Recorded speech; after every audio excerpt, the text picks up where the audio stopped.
having the ability to be free while preparing for a trial, if there's going to be a trial in this case, is huge for assisting in your own defense. You know, when he was initially put in the brig, it made it impossible to prepare. That was defense lawyer for a Navy SEAL accused of murdering an ISIS prisoner. A military judge ordering the release of Eddie Gallagher, seen there just days before his trial, saying prosecutors violated his right to a fair trial when they tracked emails between him and his defense team. His wife, Andrea Gallagher, joins us now with what is next. Andrea, you've been coming on the program telling us what has been going on with your husband all along. What was it like to finally see him after he was released days ago? It was a huge day for us. It was very unexpected at the end of the long trial day to hear the judge basically declare that as a partial remedy for all of the wrongdoing that's been done by the prosecution, that my husband was going to be released after a 9.5-month long stint of confinement. Your husband's accused of war crimes. He maintains his innocence. I know, speaking on his behalf, you have maintained his innocence. There's a few things that could happen next here. What do you anticipate happens next, as far as whether or not this will be dropped or new prosecutors will be assigned and the trial will actually happen still? Right. So, yeah, there is a lot going on right now. So we had 2 days worth of hearing that we basically identified that the prosecution not only lied to the judge in our case, but lied to the U.S. Attorney's Office, and that my husband's constitutional rights were completely violated in the process.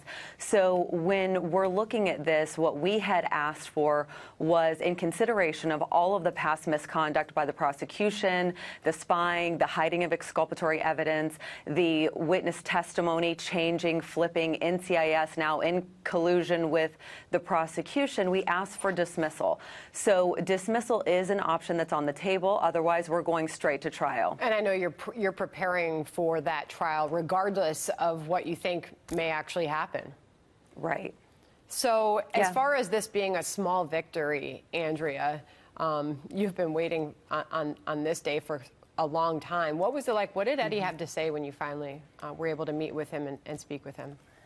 Well, I was in the courtroom at that time, so hearing the judge declare that after 9.5 months of mistreatment, so you think 7.5 months at the brig at Miramar, locked away before charges, locked away with rapists, pedophiles, and sex offenders. Only reason my husband was even liberated from the brig at Miramar after the 7.5 months was because the intervention of Donald Trump, and that was done at the end of March. Then Naval Special Warfare Commander Rosenblum deemed that even though the president had said he should be free, that Naval Special Warfare was going to step in and then restrict him and confine him to a room at a medical hospital here in San Diego. So it's just been one thing after another. So we were just full of tears of joy and relief, and very unexpected. We shared the news with our children. We all had a good long cry because it's a very emotional situation that we've been entrapped in here. What's this been like for your family, Andrea? I mean, I can only describe it as one of the most horrific nightmares that we've ever experienced. I feel like the domestic terror that we have been a part of, inflicted by NCIS, with our children in June of last year being taken out into the streets in the underwear at gunpoint, my husband being taken out of a TBI clinic on September 11th, nonetheless, held in pretrial confinement or some type of confinement for 9.5 months before his day in court. It's obscene and unheard of that we should treat service members of his caliber, has been deployed 8 times in combat zones, fought the war on terror for the past 2 decades. He should be retiring next month. And yet he's been entrapped in this nightmare and prosecuted, and more like persecuted, by our own government. So we're very, we're very hopeful that this will come to an end very soon. And for that reason, that's why the judge decided to release him. So what happens next is that his attorneys, your husband's attorneys, will argue that this case should be dismissed.